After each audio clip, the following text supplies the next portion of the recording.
Selamat malam, Bapak Ibu. Ya, saya Bapak dan Ibu-ibu bersama anak-anak muda yang ikut malam hari ini. Kita bersyukur pada Tuhan kita boleh berjumpa kembali pada PA malam hari ini.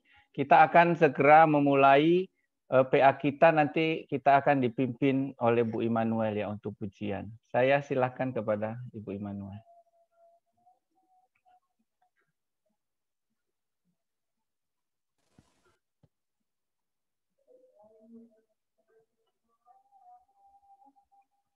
Masih di mute, Bu ya? Di mute. Oke ya. Selamat malam, Bapak Ibu Malam, Bu. saudara yang Malam. kasih dalam Tuhan. Malam. Sebelum kita memulai persekutuan kita pada malam hari ini, mari kita nyanyikan satu pujian begitu indah.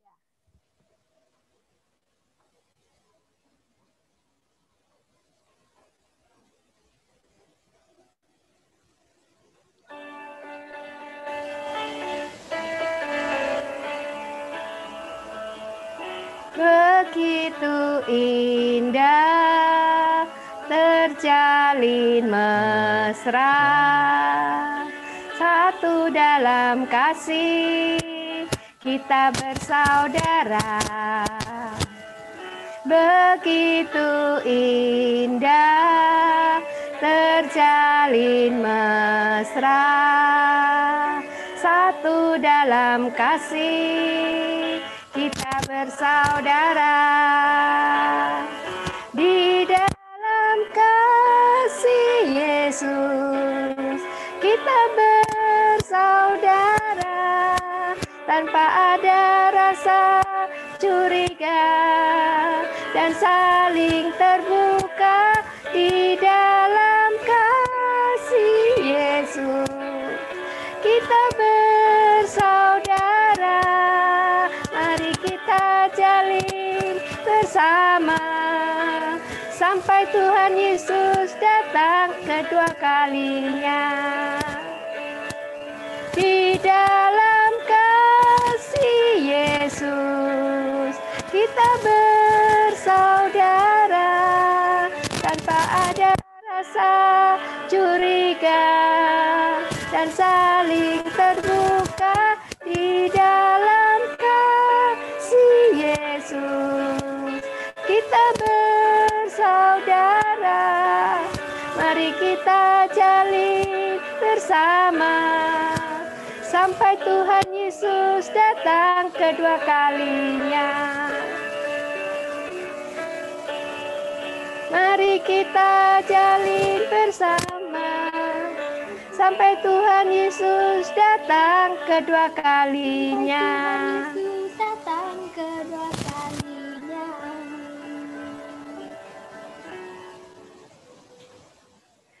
Terima kasih. Soalnya saya nggak tahu kayak apa. Saya serahkan selanjutnya kepada Bapak Pendeta Peniel.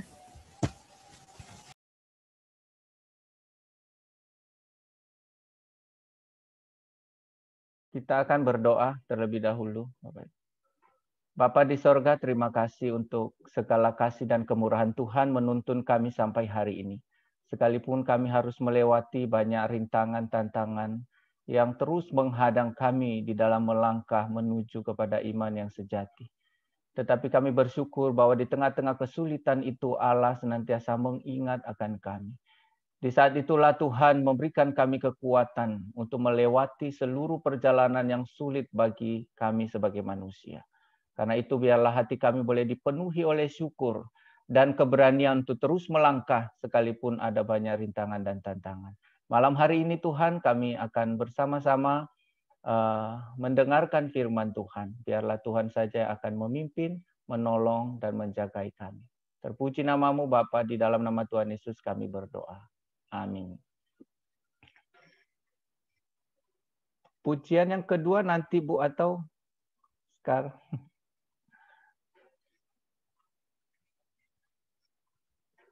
Saja ya Pak.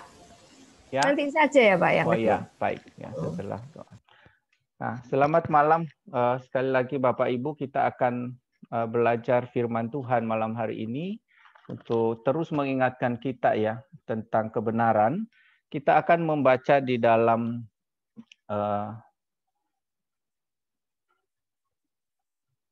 Ibrani pasalnya yang ketiga. Ibrani pasalnya yang ketiga.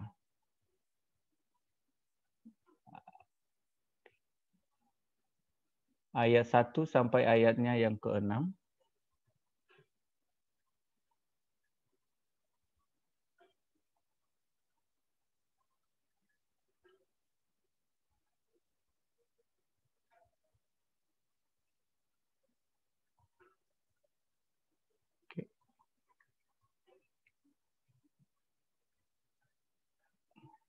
Ya, kita akan mendengar audionya aja. Bapak Ibu bisa mengikuti di dalam Alkitab masing-masing ya. Ibrani pasal 3 ayatnya yang pertama sampai ayatnya yang ke-6.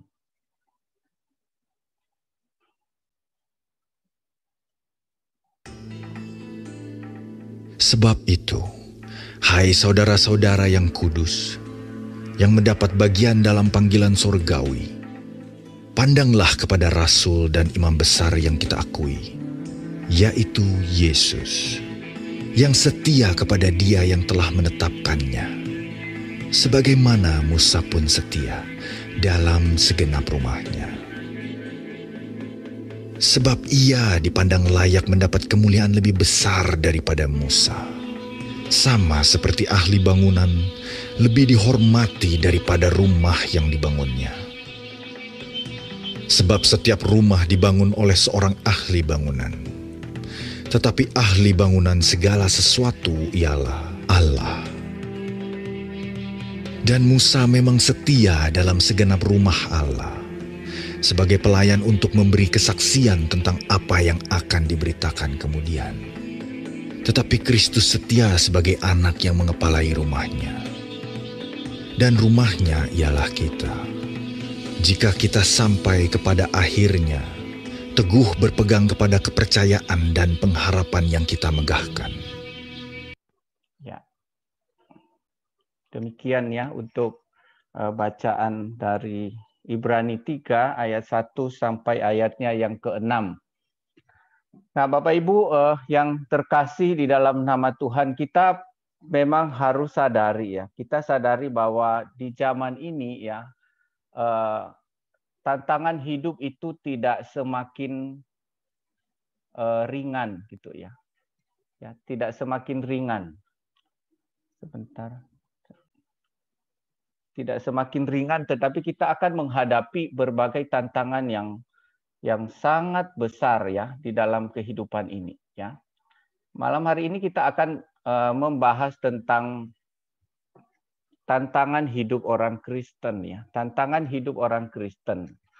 Nah, bagaimana sikap kita sebagai orang Kristen menghadapi tantangan itu ya, perlu keteladanan dan kesetiaannya. Ya, perlu keteladanan dan kesetiaan. Nah, kalau kita melihat di dalam Ibrani 3 ya, Ibrani 3 ayat 1 sampai 6 tadi, ya memang ada satu tantangan besar yang diingatkan di sana, yaitu tentang bahaya kemurtadan gitu ya. Kemurtadan itu sebagai akibat daripada tidak kuatnya seseorang menghadapi tantangan hidup ya. Tidak adanya iman yang kokoh sehingga ketika tantangan hidup itu muncul membuat seseorang ini tidak tahu harus pergi kemana, tidak tahu harus berbuat apa, sehingga pada akhirnya tidak punya kekuatan untuk menempuh satu perjuangan iman itu dan akhirnya mereka menjadi murtad ya. Dan kalau kita lihat di dalam kehidupan kita sebagai umat Kristen ya, tantangan-tantangan iman di zaman sekarang sebetulnya ada banyak sekali ya. Baik yang muncul di dalam diri kita juga di luar diri gitu ya. Sekarang di zaman online ini kita cukup terbuka dengan seluruh informasi. Kalau dulu mungkin tidak begitu ya, karena sekarang kan mau tidak mau kita harus menggunakan media sosial untuk bisa mendengar, untuk bisa membaca dan lain sebagainya. Dan di sana justru kita akan menemukan berbagai tantangan iman Kristen itu ya, terutama ketika kita mendengar misalnya tokoh-tokoh Kristen yang murtad ya. Bapak Ibu mungkin sering kali melihat dan kadang-kadang hati kita itu begitu sakit. Kenapa ya orang ini bisa murtad? Kenapa orang ini bisa meninggalkan? Salah satu, saya tidak tahu kalau saya pernah cerita bahwa ada seorang anak muda yang satu suku dengan saya ya di satu kota. Dan ketika dia sudah selesai kuliah, kemudian dia cukup mendapat posisi yang baik gitu ya. Pada akhirnya dia harus meninggalkan iman Kristen itu. Dan ketika saya mendengar itu ya sedikit sakit mendengar seseorang yang meninggalkan Tuhan. Tetapi di sisi lain kita kembali mengingat bahwa kenapa orang-orang ini bisa menjadi murtad, meninggalkan Tuhan Yesus ya? Kembali kepada tadi itu ya, tidak adanya kesiapan ya, tidak kuatnya iman di dalam menghadapi tantangan hidup hari ini. Nah, ketika kita melihat misalnya ada tokoh-tokoh Kristen yang murtad, sehingga itu menjadi pukulan berat bagi kita sebagai orang Kristen sebetulnya, sebagai jemaat. Ya, kita apalagi kalau misalnya kita mendengar ada pendeta yang murtad dan lain sebagainya. Dulunya pendeta sekarang menjadi pemimpin umat lain dan lain sebagainya. Nah, ini cukup membuat iman kita juga goyah. Kenapa? Kalau dia saja bisa, apalagi saya gitu ya. Jadi kita akan menghadapi tantangan-tantangan seperti ini dan itu menjadi olok-olokan ya bagi kita sebagai umat Kristen misalnya ya. Ketika ada orang-orang yang mungkin dulu banyak orang mengidam-idamkan, mengagung-agungkan, sekarang beralih kepada iman yang lain. Ya, kemudian ya itu tadi ya, dengan adanya hal-hal seperti itu akan muncul hinaan gitu ya. Dan hinaan-hinaan lain, celaan lain mungkin kepada Kristus ya, yang kita percaya sebagai Tuhan juru selamat kita itu juga seringkali dilontarkan ya. Bahkan beberapa saya lihat ada jemaat, ada orang Kristen yang kadang-kadang ikut nimbrung memberikan komen-komen di dalam diskusi-diskusi yang sebenarnya bagi saya tidak begitu perlu gitu ya. Kenapa sampai ada orang Kristen yang terpancing emosi kemudian menulis komen-komen yang justru juga ikut membalas gitu ya. Ikut membalas untuk menyerang yang lain gitu ya.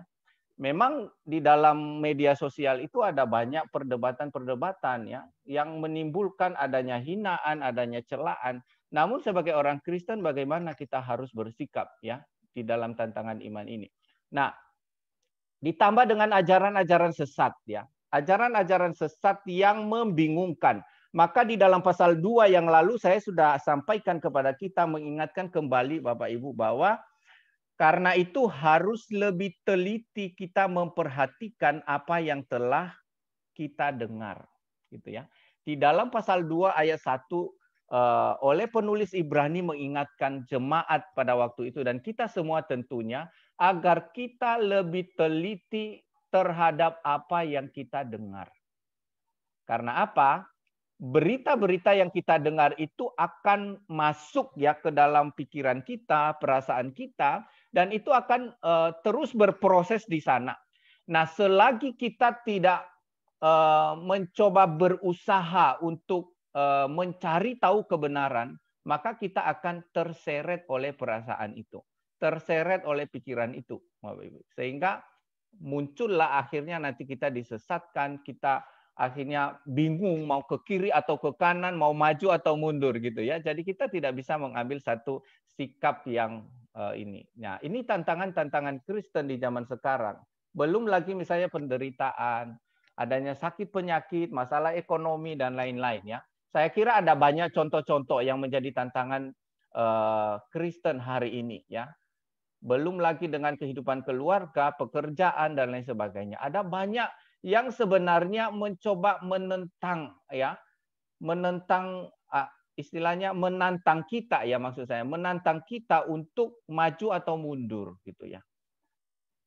Atau untuk mengambil keputusan, dan kadang-kadang kalau keputusan kita tidak didasarkan pada kebenaran itu akan membawa kita kepada kejatuhan.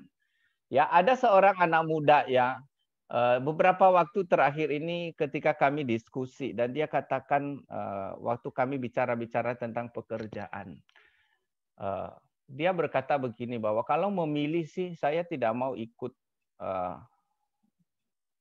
pekerjaan yang mengikat. Istilahnya mengikat dalam arti harus ikut kata tuan, ya. Karena apa?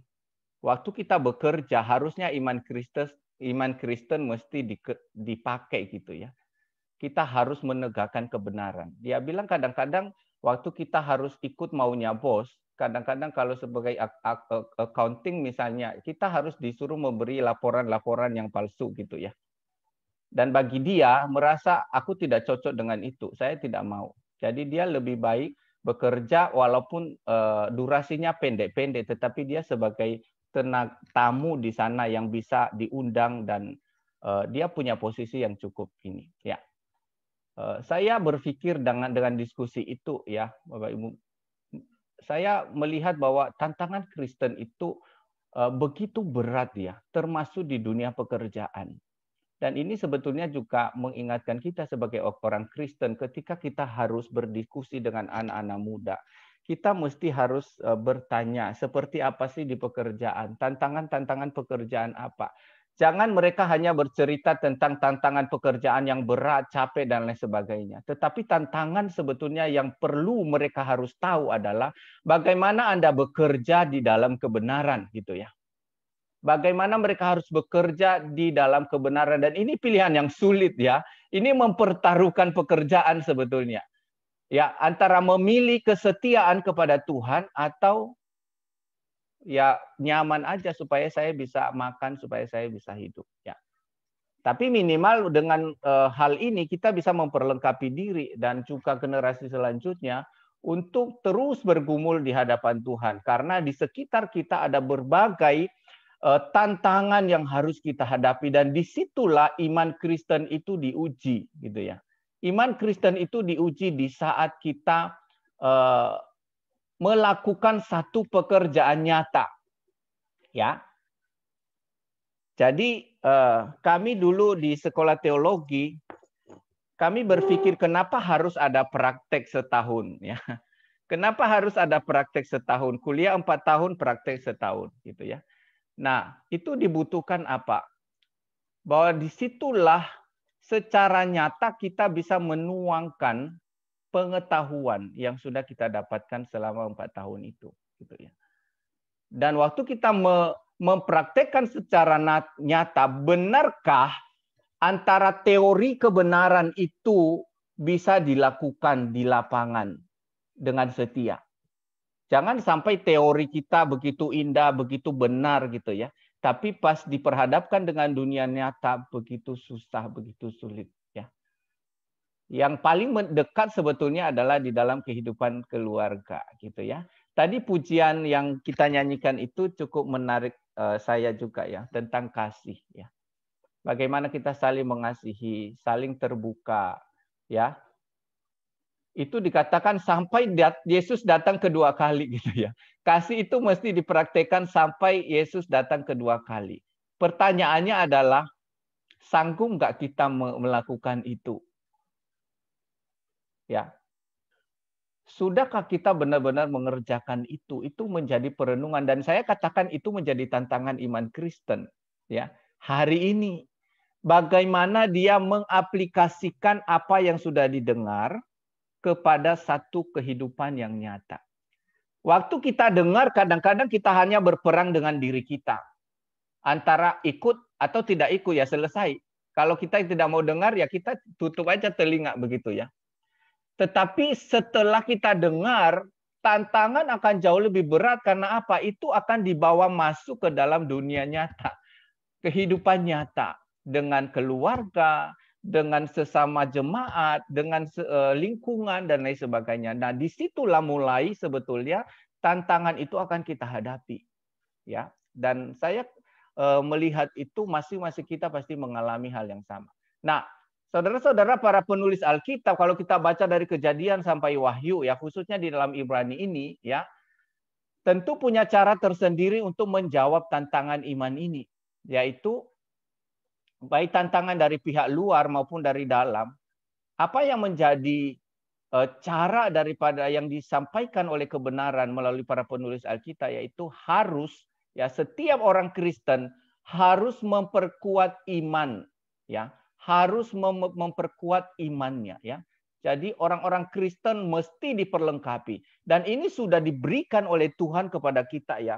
Dengan luar biasa dia memakai 40 orang lebih penulis Alkitab itu untuk membuka seluas-luasnya kepada kita kebenaran itu, dan melalui kebenaran itu ya tentu Allah berharap orang Kristen boleh mendapat kekuatan, gitu ya.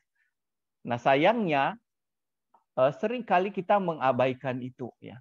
Kita mengabaikan apa yang sudah dibukakan sedemikian luas oleh Allah kepada kita di dalam Kristus, ya.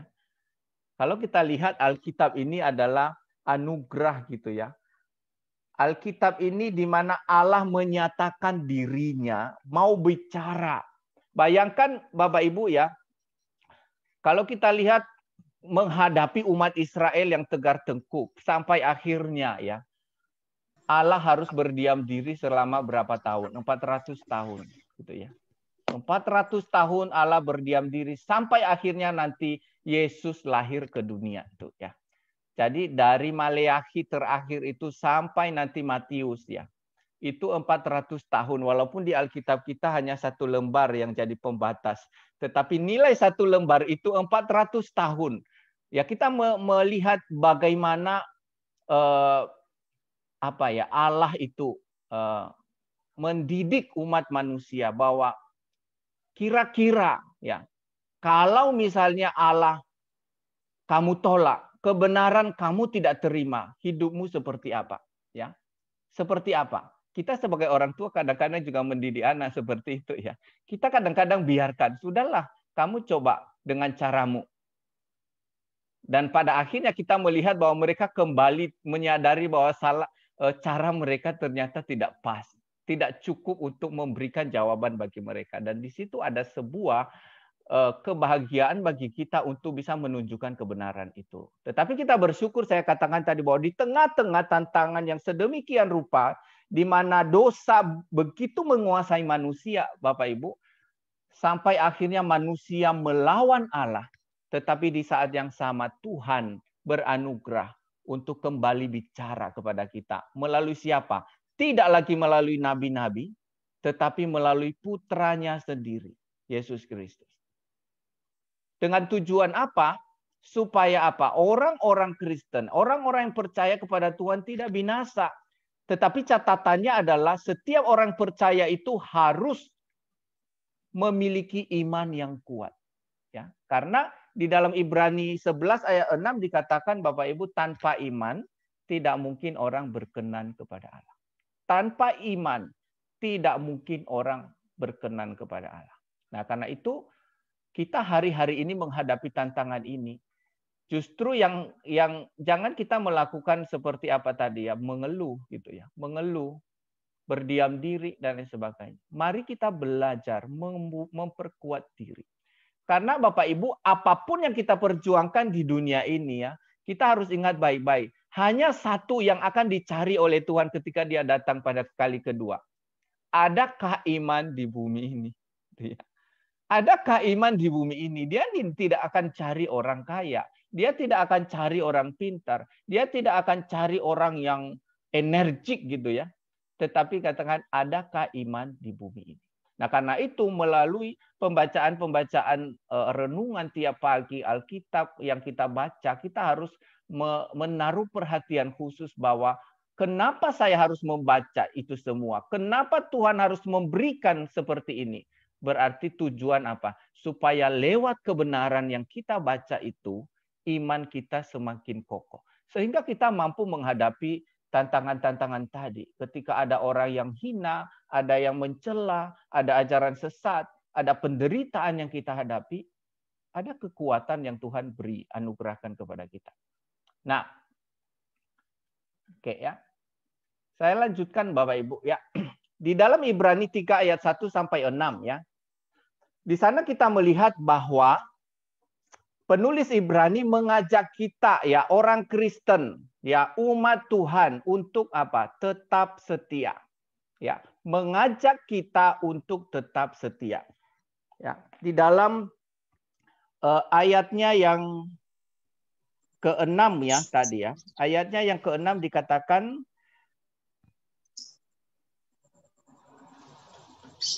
tetapi Kristus setia sebagai anak yang mengepalai rumahnya.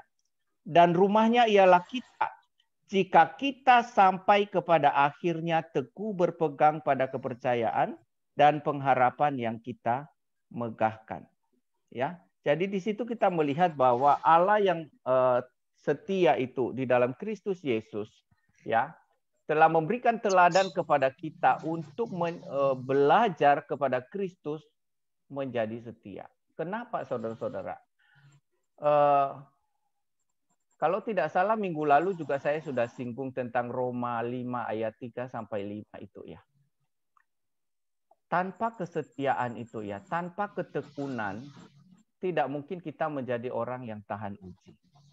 Ya, bahkan di dalam khotbah minggu sudah saya sampaikan juga bahwa pada akhirnya Allah mau kita menjadi pemenang, gitu ya. Barang siapa menang, dia akan diberi mahkota kehidupan gitu ya. Allah mau pada akhirnya kita menjadi pemenang. Tetapi menjadi pemenang ini mesti harus melewati kesetiaan ini. Harus melewati ketekunan. Yang pada akhirnya menjadikan kita pribadi yang begitu tahan uji gitu ya. Tahan uji.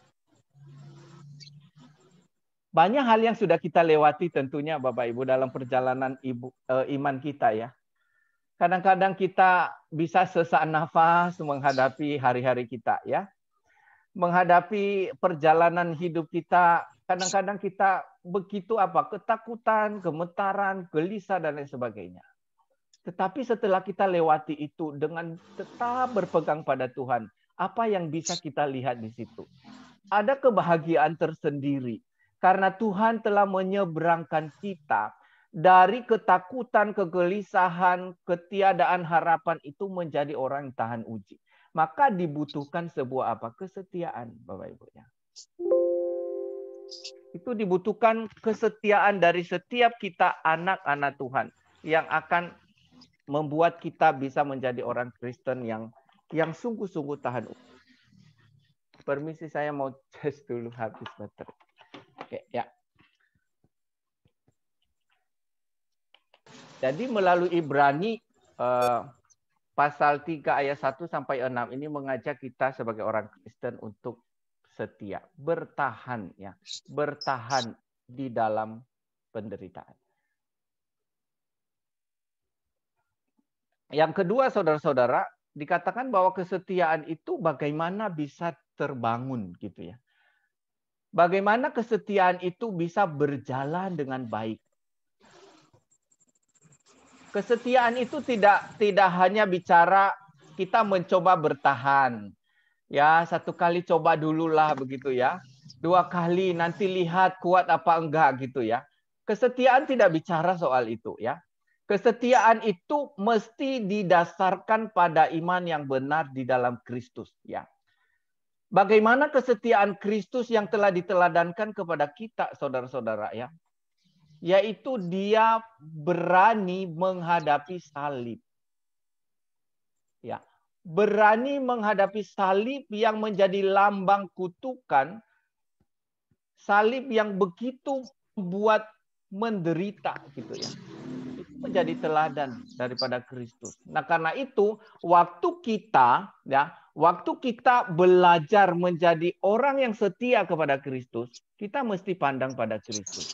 Kita tidak bisa setia dengan cara kita, Bapak Ibu. Dan kita juga tidak bisa setia dengan tips-tips yang diberikan oleh orang lain, gitu ya. Tetapi satu hal yang kita harus bisa lakukan, pandang ya, kita harus belajar dari teladan Kristus. Dan iman yang saya katakan tadi, iman yang kita punya itu mesti didasarkan pada Kristus, ya.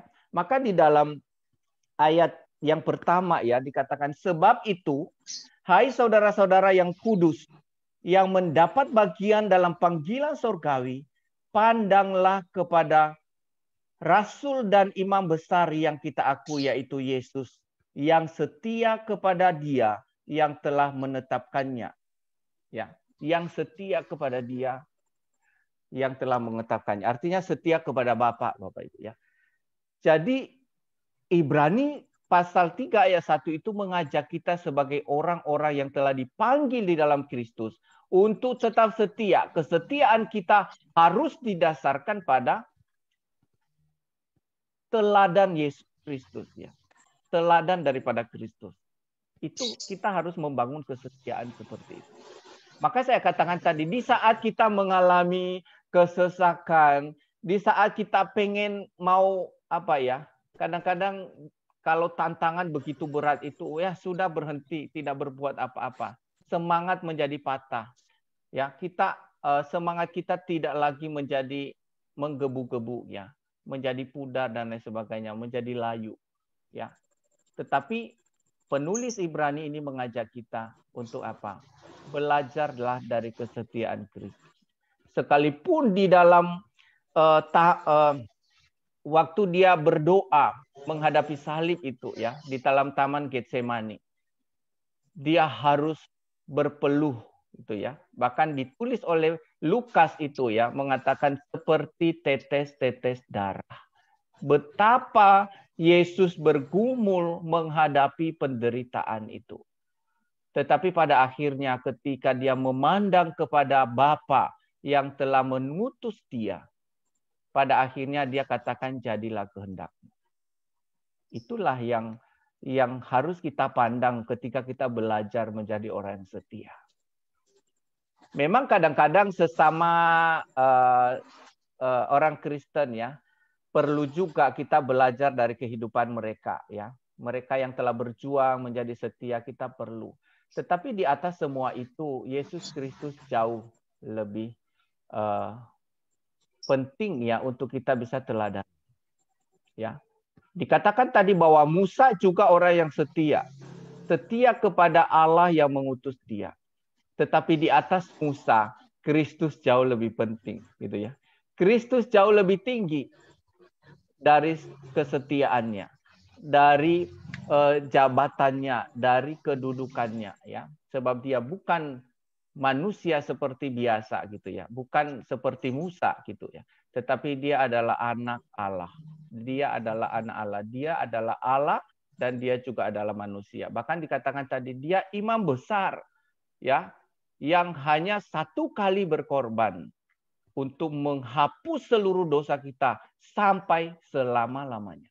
Ada keistimewaan yang begitu luar biasa yang dimiliki oleh Kristus sehingga layak bagi kita untuk mendasarkan kesetiaan kita itu di dalam Kristus ya. Nah, yang berikut Bapak Ibu, apa yang dikatakan oleh penulis Ibrani kepada kita? Dia mengajak kita sebagai orang Kristen untuk apa? Menjauhi kemurtadan ya. Karena apa? Kemurtadan itu akan membawa kepada kebinasaan. Ya. Jadi di sisi lain kita diajak setia, kemudian kita harus menjauhi kemurtadan itu. Karena kemurtadan itu sebetulnya adalah hasil atau buah daripada ketidaksetiaan kan. Waktu orang Kristen tidak lagi setia kepada pribadi Kristus, maka otomatis dia akan mencari tuan lain gitu ya, untuk menjadi pegangannya. Walaupun kadang-kadang di sisi lain dia bisa menutup dengan cara merohanikan segala apa yang dia lakukan. Tetapi pada akhirnya kita akan melihat bahwa ujung dari ketidaksetiaan itu adalah kebinasaan. Adanya kemurtadan. Berita duka yang baru kita dengar ya, yaitu tentang kepergian Pak David ini. Memang cukup cepat kalau dalam hitungan kita ya, karena hanya beberapa hari di rumah sakit kemudian pergi. Kemudian saya ingat 1 bulan yang lalu Bapak Ibu, almarhum itu sempat ke gereja di hari lain gitu ya. Di hari lain dan dia minta waktu, dia mau konseling begitu ya. Karena ada begitu banyak beban, ada pergumulan yang membuat dia katanya bagi saya sudah nggak kuat, saya nggak bisa bertahan gitu ya. Kemudian pada proses itulah saya menyampaikan dia tentang bagaimana kesetiaan Kristus ya. Bagaimana kita harus berjuang sebagai orang Kristen.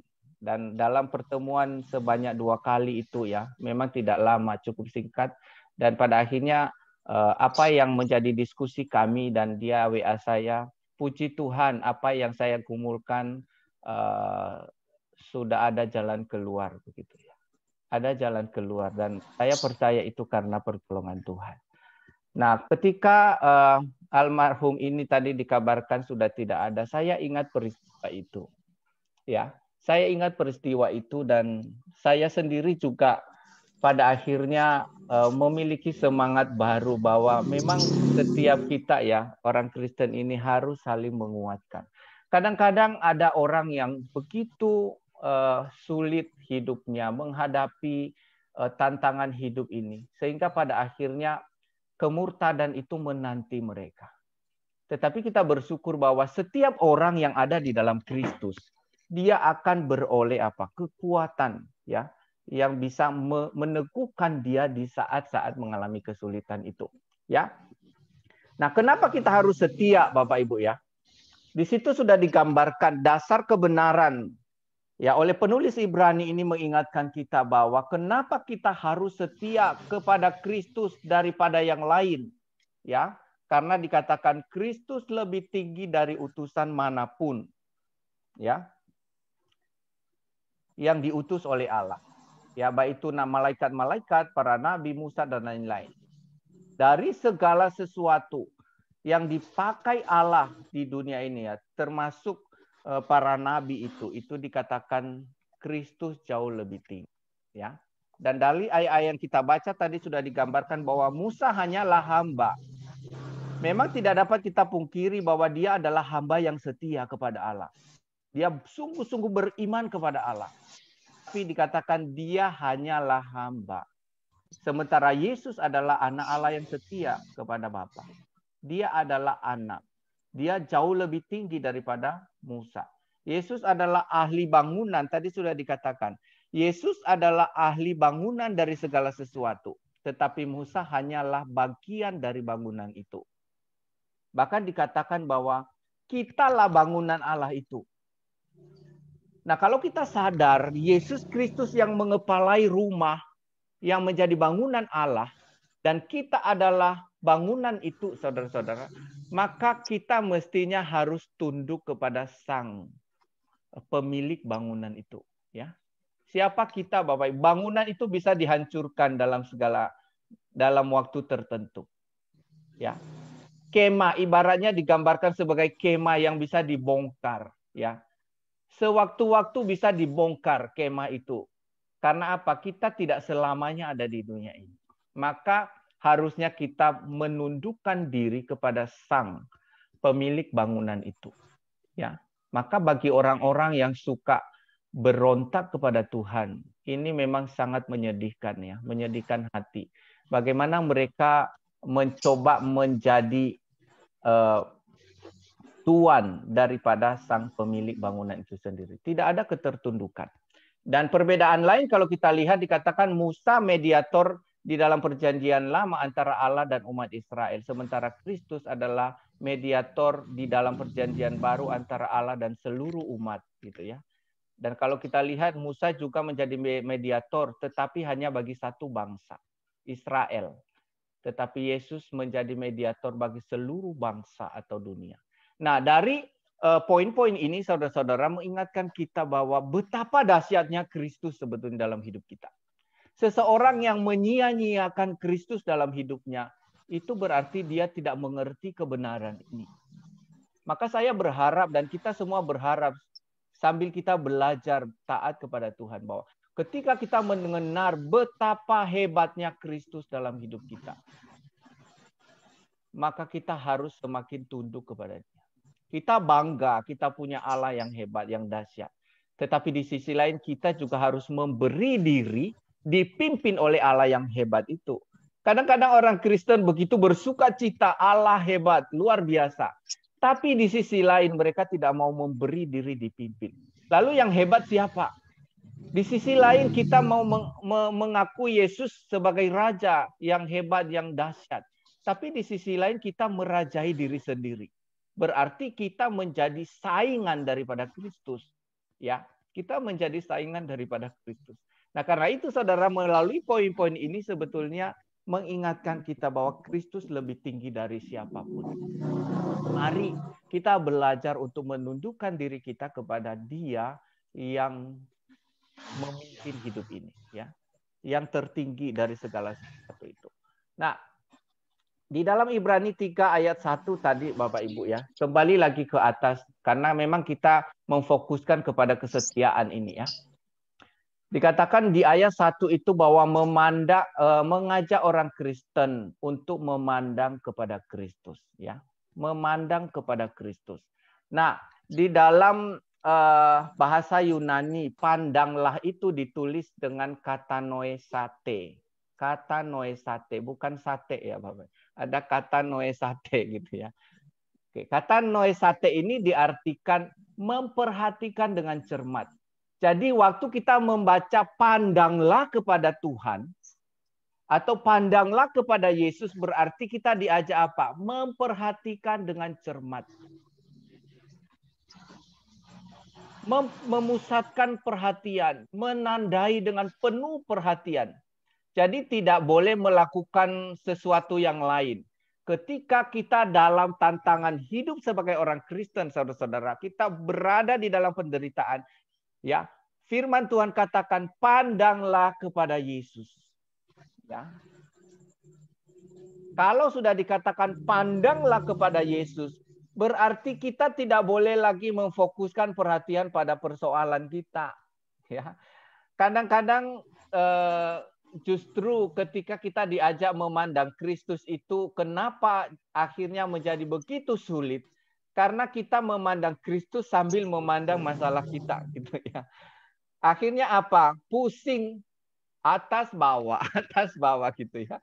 Ya akhirnya kita akan pusing. Memang Bapak Ibu ya, kadang-kadang banyak orang berkata tidak segampang itu loh Pak Pendeta. Ini masalah, ini persoalan. Nah, sekarang kita memilih. Firman Tuhan katakan bahwa kita mesti mandang kepada Kristus kalau kita mau beroleh kekuatan menghadapi persoalan itu. Nah, memandang kepada Kristus itu berdasarkan kata noesate ini, Bapak Ibu. Katakan perhatikan dengan cermat. Coba Bapak Ibu ya, mungkin kalau ya di rumah sama ya, kalau kami seringkali mengalami di kelas sekolah minggu, misalnya bagi yang ngajar sekolah minggu. Coba kalau anak-anak saja tidak buka kamera, kita bingung gitu ya. Karena apa? Apakah anak ini perhatikan saya ngajar atau tidak gitu ya. Misalnya Bapak Ibu yang mendidik anak di rumah, sedang nasihati, tapi anak lagi main HP. Pasti teriak, lihat dulu, dengar dulu gitu ya. Karena apa? Waktu kita mencoba mengajari seseorang untuk memandang supaya dia bisa dengan cermat, dengan penuh perhatian, sampai akhirnya dia ngerti apa yang kita katakan, maka butuh apa? Pandangan yang sungguh-sungguh kepada satu arah. Ya. Jadi Bapak Ibu waktu kita menghadapi masalah, ya, penulis Ibrani mengajak kita pandanglah kepada Kristus. Arahkan seluruh perhatian, seluruh energi, seluruh kekuatan kita sampai akhirnya kita mengerti kenapa Tuhan izinkan saya menghadapi persoalan. Dan ini harus tuntas Bapak Ibu. Kalau tidak tuntas, ketika ada ujian berikutnya sama kita juga tidak akan lolos. Ya, karena apa? Yang lalu tidak tuntas. Yang lalu tidak tuntas. Sehingga apa? Sulit lagi menghadapi. Tidak punya pengalaman. Padahal kalau kita lihat firman Tuhan juga mengingatkan kita bahwa pencobaan-pencobaan yang kamu alami itu adalah pencobaan tidak melebihi kekuatanmu. Ya. Tuhan akan memberikan jalan keluar. Ya. Jadi ada 2 poin di situ. Tidak melebihi kekuatan dan Tuhan menjamin akan ada jalan keluar. Bagi siapa Bapak Ibu? Bagi yang terus memandang kepada Kristus, ya. Bagi terus yang memandang kepada Kristus dengan penuh perhatian, penuh kesungguhan, disitulah mereka akan mendapatkan jawaban, ya. Jawaban dari penderitaan yang kita hadapi itu. Nah, Kenapa saudara-saudara? Karena ketika kita memandang kepada Yesus itu, kita akan berjumpa dengan Allah yang layak dipercaya pasti. Ya. Jadi di balik ajakan memandang itu berarti kita diberikan jawaban. Kalau kita memfokuskan perhatian pada Kristus, maka kita akan menemukan Dia yang adalah anak Allah yang layak dipercaya. Nah, keraguan, ketakutan itu muncul karena kita tidak yakin yang kita percaya, Bapak Ibu. Ya, kita menjadi gelisah. Benar nggak dia nanti datang? Benar nggak dia nanti memberi? Benar nggak dia nanti akan menolong? Dan itu muncul kegelisahan. Tetapi saat kita membangun keyakinan yang sungguh dengan terus memandang kepada Allah, disitulah kita akan berjumpa dengan anak Allah yang layak dipercaya. Dan di saat yang sama, Bapak Ibu dikatakan, Dia akan memberikan keberanian kepada kita untuk menjalani hidup sebagai umat dan anggota keluarganya. Ya, Dia akan memberikan keberanian. Keberanian ini bicara dengan apa? Keberanian mau meninggalkan kegelisahan kita dan mau terus memandang kepada Allah. Ya. Karena saudara-saudara, iman itu berarti mengharapkan sesuatu yang kadang-kadang tidak kita lihat ya. Kita percaya sesuatu yang belum kita terima, tetapi kita percaya bahwa itu sudah kita terima. Itulah iman. Dan itu hanya bisa ditemukan saat kita berada di dalam Kristus. Karena apa? Hanya Kristuslah yang layak dipercaya. Hanya Kristuslah yang layak dipercaya di dalam kehidupan ini. Karena itu sebagai orang Kristen ya, sebagai umat Tuhan, kita perlu melatih diri untuk mempercayai Allah itu sebagai satu-satunya yang dapat menjamin hidup kita. Sebagai satu-satunya yang dapat menjamin hidup kita. Tidak ada yang lain. Karena apa? Dia yang lebih tinggi dari apapun. Nah,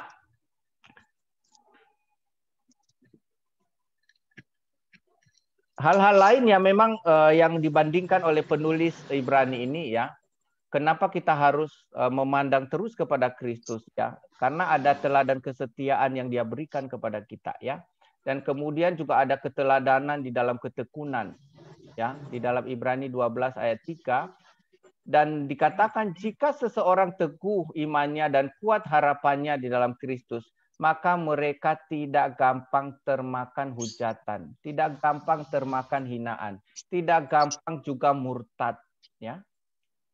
Jadi kalau kita lihat Bapak Ibu, kenapa ada orang-orang Kristen yang bisa bertahan dalam penderitaan? Di balik semua itu karena apa? Allah memberikan satu anugerah kepada mereka untuk memiliki iman yang teguh, harapan yang teguh. Dan itu mesti dilatih.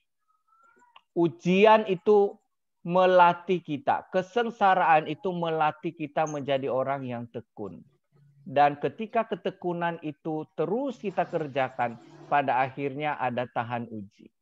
Dan di saat kita sudah tahan uji itu, ujian apapun yang diizinkan Tuhan, kita akan terus berjalan sambil percaya kepada janji Tuhan. Dan kita tidak akan termakan oleh hasutan, kita tidak akan termakan oleh hinaan, kita lagi tidak akan menjadi murtad dari iman kita.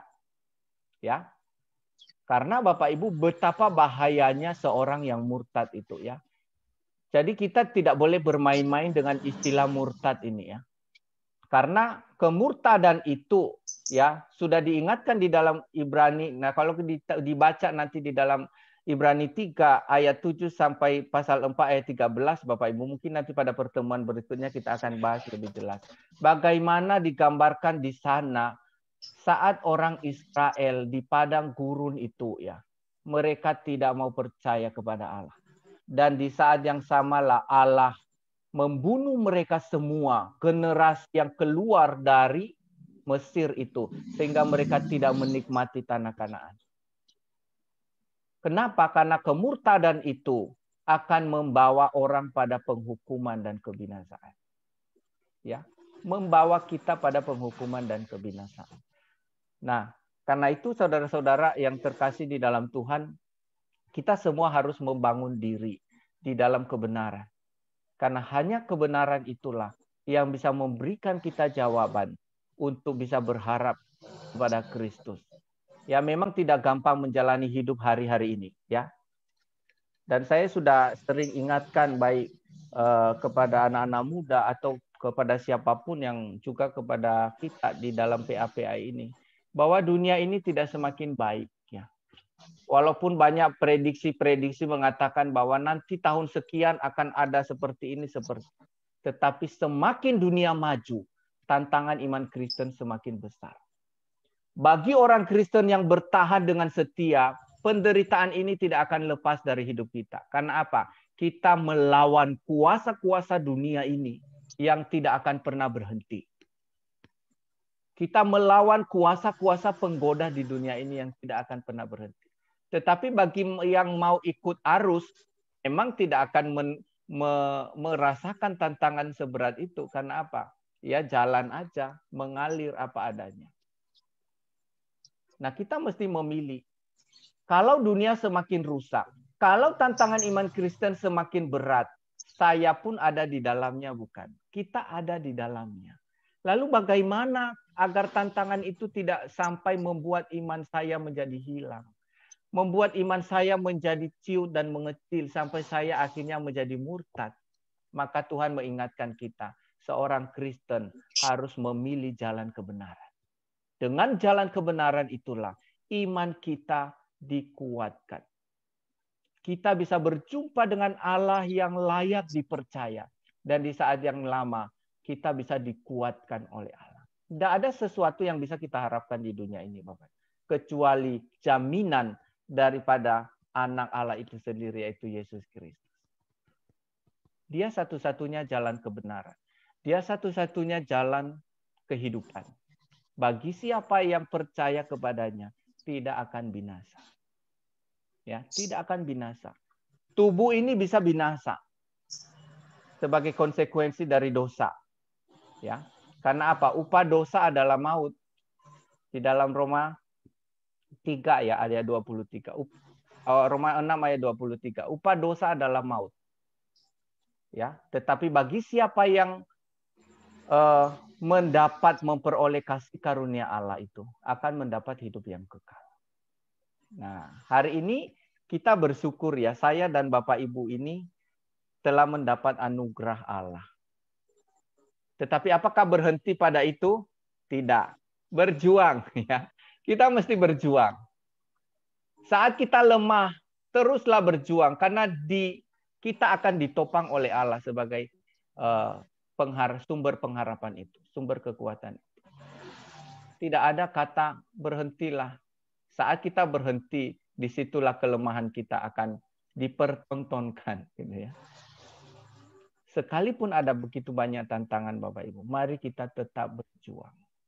Karena sesungguhnya bukan kita yang sebenarnya berjuang, tapi Kristuslah. Maka tugas kita masuklah di dalam Kristus. Percayalah, pandanglah kepada Kristus. Fokuskan perhatian kita pada Kristus. Di saat yang sama, Kristus akan memimpin kita melewati lembah demi lembah, gunung demi gunung, sampai akhirnya kita tiba di tempat yang Allah janjikan itu. Dan ini perlu ketekunan ya masing-masing kita, sehingga kita beroleh satu jawaban, satu janji Tuhan yang sudah Dia berikan kepada kita melalui kebenaran. Ya, itu saja mungkin yang saya dapat sampaikan, Bapak Ibu. Kalau ada tanggapan atau pertanyaan atau yang perlu kita diskusikan di dalam ruang Zoom ini, bisa disampaikan.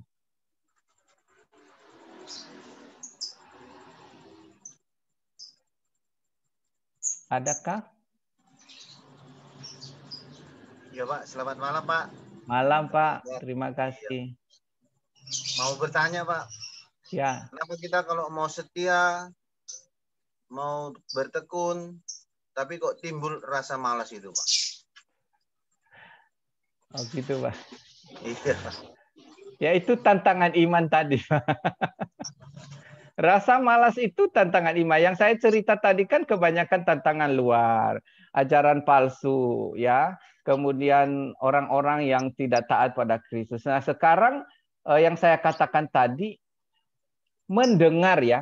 Mendengar itu sebenarnya sudah harus menghadapi tantangan, yaitu antara mau dan tidak.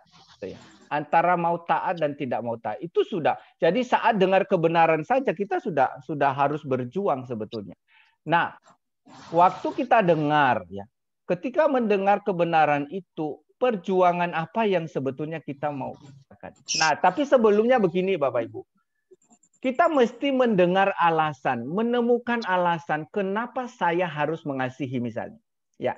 Waktu kita dengar kebenaran, kasihilah sesamamu manusia seperti dirimu sendiri. Kita mesti harus menuntaskan pengertian itu kenapa saya harus mengasihi.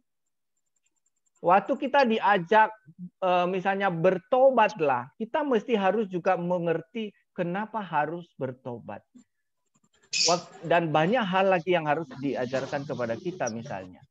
Nah, kalau kita mengerti Bapak Ibu dasar daripada perintah itu, ya, maka tidak akan mungkin ada rasa malas. Rasa malas itu memang sudah milik kedagingan, Pak. Itu tidak bisa dipungkiri, ya. Udah bagian daripada kedagingan. Tetapi kita kan sudah dibarui dalam Kristus, sehingga harus menghasilkan apa? Buah roh kan? Dan buah roh yang terakhir apa? Lupa. Bagaimana bisa jalankan kalau lupa? Mengendalikan diri ya, pengendalian diri. Harus diingat lagi. Coba kita ingat apa ya buah roh itu? Kasih, sukacita, damai sejahtera, kesabaran, kemurahan, kesetiaan, kebaikan, kelemah lembutan, dan penguasaan diri. Ya, paling gampang sebetulnya dihafal ujung-ujungnya, Pak ya. Kasih dan pengendalian diri. Kalau sampai lupa pengendalian diri, bablas sudah dari 1 sampai 8 itu ya. Jadi itu ditutup dengan pengendalian diri. Waktu kita mau mengasihi, kendalikan diri. Termasuk tadi rasa malas. Ya, saya katakan kemalasan itu kan bahkan dikatakan di dalam Amsal ya, orang yang bermalas-malas dalam hidupnya sudah menjadi saudara daripada si jahat. Oke ya, orang yang bermalas-malas dalam hidupnya sudah menjadi saudara daripada si jahat. Berarti itu bukan buah roh, Pak ya. Itu buah daging. Berarti waktu kita diajak setia, kok malas ya melakukan? Ya harus dibuang. Nggak bisa kita menghasilkan kemalasan itu karena kita bukan lagi di luar Kristus. Kalau sudah di dalam Kristus maka buah roh yang harus muncul. Kendalikan diri. Ya, kalau perlu berteriak kemalasan pergi kau gitu ya. Ya, itu harus ditengking Pak ya supaya tidak. Dan memang begini Pak, kita ini kan tidak bisa mengatakan juga bahwa kita hidup tanpa kemalasan. Pasti semua ada godaan yang berat dalam hidup. Karena kita masih ada di dalam daging. Maka memang tadi dibutuhkan apa? Latihan terus-menerus. Seseorang yang terus belajar, seorang yang terus melakukan dengan setia, akan gampang melakukan. Salah satu contoh Bapak Ibu ya. Saya ini pengalaman saya. Waktu dulu kami di Nias itu tidak pernah ada ajaran tentang perpuluhannya. Ini contoh saja ya. Sehingga waktu sampai di Jawa, bahkan waktu kami sampai di sekolah teologi itu langsung diberikan satu pengajaran 1/10 dari apa yang kamu punya harus dipersembahkan tiap bulan. Kaget kita. Ya, akhirnya apa? Waktu awal-awal beratnya minta ampun gitu ya. Bayangkan kita sudah dapat kecil, harus persembahkan sebagian sudah. Kalau kita hitung-hitungan manusia begitu ya, sulit memberi. Ya, orang berpikir bahwa nanti kalau sudah besar, semakin besar tambah sulit. Karena apa? Nominalnya semakin besar. Tetapi begitu kita latihan. Artinya latihan taat kepada Tuhan, belajar mempercayakan bahwa memang ini bagian dari Tuhan. Lambat laun itu sudah tidak menjadi beban. Karena apa? Ada latihan. Awalnya berat. Maka saya katakan tadi, mesti harus berjuang. Waktu rasa malas mungkin muncul hari ini. Kita mesti minta Tuhan, saya punya pergumulan di bagian ini. Saya minta Tuhan tolong saya untuk. Tapi Tuhan juga memberi hikmat kepada kita ya. Jangan tunggu-tunggu saja jawaban Tuhan, tapi kita mesti bertindak gitu ya. Bertindak untuk keluar dari itu. Ya. Saya kira begitu Pak ya. Jadi itu bukan perbuatan roh ya, bukan buah roh, jadi perbuatan daging yang berdosa harus dibuang. Tidak boleh berlama-lama di sana, hasilkanlah buah roh. Dan kita semua harus belajar untuk itu. Ya. Sudah bisa terjawab ya. Pak? Terima kasih. Terima kasih. Senang nih Pak William, pasti ada pertanyaan tiap Rabu ya. Ya, bagi-bagi Pak ya, kalau sudah dijalankan bagi-bagi ke kita pengalamannya. Oh gitu Pak. Ya, supaya kita tambah semangat juga untuk bisa berjuang ya di dalam Kristus. Oke, ada lagi Bapak Ibu yang bisa kita diskusikan malam ini, atau mungkin ada yang berbagi pengalaman lah, supaya kita yang muda-muda ini juga bisa dengar pengalamannya. Bagaimana tentang kesetiaan, bagaimana ya. Ada? Bagaimana Kak Yami, ada kabar dari sana?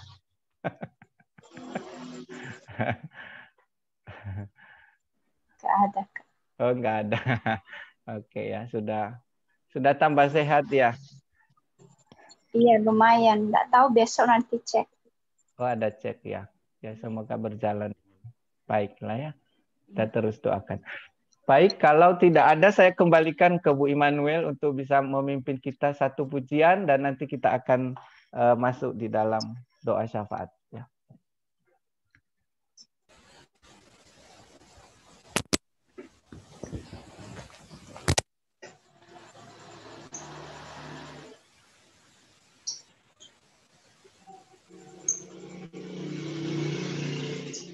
Oleh Pak Pendeta Peniel,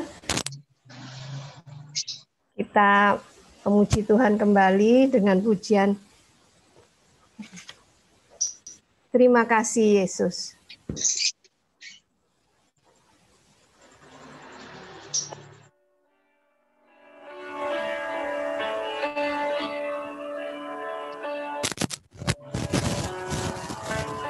Tak ku mengerti, sekarang kau buat mengerti.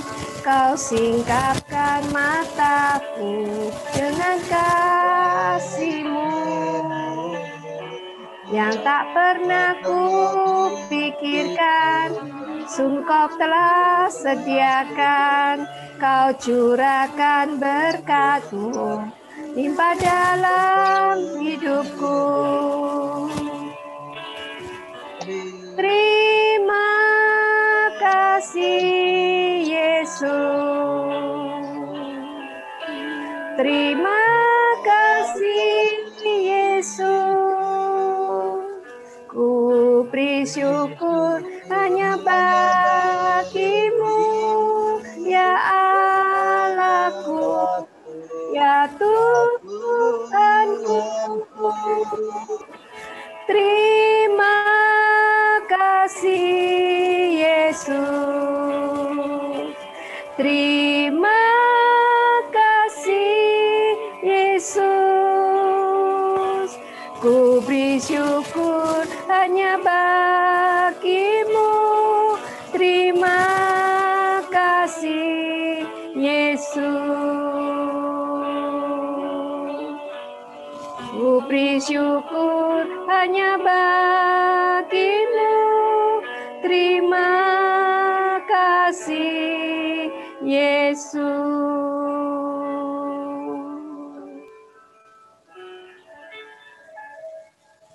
Ya, kita akan masuk dalam doa.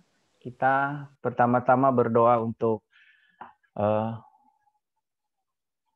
PA-PA ke depan ini ya, supaya kita bisa semakin giat lagi dan Tuhan memberikan kita kemampuan juga untuk bisa menikmati firman Tuhan itu, ya khususnya doakan untuk saya juga yang mempersiapkan setiap kali kita PA supaya Tuhan memberi hikmat agar kebenaran itu bisa disampaikan dengan baik.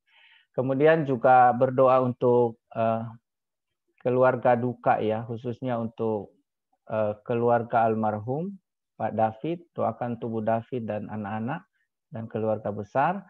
Tadi jam 3 sore sudah dibawa ke Pacitan karena anak-anak Pak David di istri yang pertama itu di sana. Jadi mereka mau bapaknya itu dimakamkan di sana. Jadi kita juga nggak bisa menahan itu. Jadi itu keluarga sudah bawa ke sana. Doakan semua bisa lancar. Dan terutama nanti kan yang paling dekat dengan kita adalah Ibu David, anak-anak. Ada 2 anaknya. Kita terus doakan ya agar mereka pun juga dalam perjuangan ke depan ini mereka tetap ingat akan Tuhan. Dan itu butuh dukungan doa dari kita semua. Kemudian tentu masing-masing kita berdoa untuk kesehatan ya. Doakan untuk Saudari Yame khususnya karena ada gangguan kesehatan, kiranya Tuhan pimpin. Besok ya, tadi dikatakan besok akan cek ke puskesmas atau ke rumah sakit besok? Puskesmas dulu. Oh, puskesmas dulu ya. Oh ya, jalurnya begitu nanti ya. Kita doakan semua bisa lancar dan kita semua juga berdoa untuk diri masing-masing. Mungkin ada yang perlu kita doakan lagi Bapak Ibu selain yang saya sampaikan. Kalau tidak ada, saya ajak kita untuk berdoa bersama. Mari kita berdoa. Ya Bapa, ya Tuhan kami bersyukur untuk segala kasih dan kemurahan-Mu bagi kami, di mana Tuhan telah memimpin kami sampai hari ini. Jikalau kami boleh mendengar kebenaran-Mu malam hari ini, itu adalah anugerah. Tuhan berbicara kepada kami yang berdosa ini, supaya kami semakin hari semakin hidup di dalam kebenaran. Terima kasih Tuhan kesempatan yang begitu indah ini. Dan ajari kami untuk melakukannya dengan setia. Sekalipun kami harus berjuang dengan tertatih-tatih. Tetapi kami mohon Tuhan pimpin. Supaya pada akhirnya kami bisa memenangkan pertandingan, segala perlombaan di dalam perjalanan iman kami. Sampai akhirnya dengan setia. Terima kasih Bapak. Jikalau kami tadi sempat berdiskusi dan juga ada beberapa hal yang kami dengar bahwa di tengah-tengah perjalanan iman kami banyak hal yang mengganggu, banyak hal yang menggoda, banyak hal yang membuat iman kami menjadi undur daripada Tuhan. Tetapi kami bersyukur di tengah-tengah segala kesulitan itu Allah terus mengingat kami. Sehingga melalui pimpinan Roh Kudus kami diingatkan kembali, dibawa untuk mengingat akan firman Tuhan. Sehingga melalui firman Tuhan itulah kami beroleh kekuatan. Kami doakan secara khusus untuk PA-PA kami ke depan ini Tuhan. Tolong agar kami bisa bersama-sama saling menolong, saling mendoakan, saling menopang agar kami bisa belajar firman Tuhan dengan baik. Sekalipun dengan segala keterbatasan. Kami mohon agar melalui kebenaran ini kami terus boleh mendapatkan anugerah Tuhan, mendapatkan kekuatan daripada Tuhan untuk melewati hari-hari yang jahat ini. Demikian kami doakan untuk Bu David dan anak-anaknya yang saat ini sedang berduka karena Tuhan telah memanggil suami yang ia cintai. Tuhan kiranya menolong dan menguatkan imannya. Terlebih-lebih untuk keluarga besar daripada David yang nanti juga akan bersama-sama menghantarkan Pak David ini ke tempat peristirahatan terakhir. Tuhan tolong mereka apa yang dibutuhkan selama acara ini boleh Tuhan sediakan bagi mereka. Demikian juga untuk Saudari Yame, kami terus berdoa dengan kondisi tubuh yang lemah, kiranya Tuhan pulihkan. Dan jikalau besok akan ke puskesmas untuk melakukan check up, kiranya Tuhan tolong agar nanti dari puskesmas inilah bisa dirujuk untuk bisa USG ke rumah sakit sehingga semua bisa berjalan dengan baik. Itulah harapan kami pada akhirnya apa yang kami takutkan dalam hidup ini boleh mendapat jalan keluar daripada Tuhan dan ini sangat menguatkan iman kami.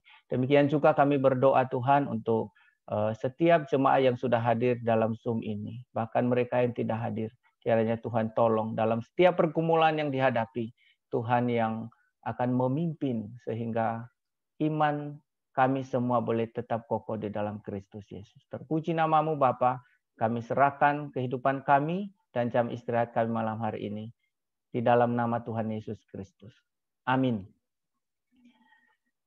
Baik, selamat malam Bapak Ibu. Demikian saja PA malam hari ini. Tuhan Yesus memberkati.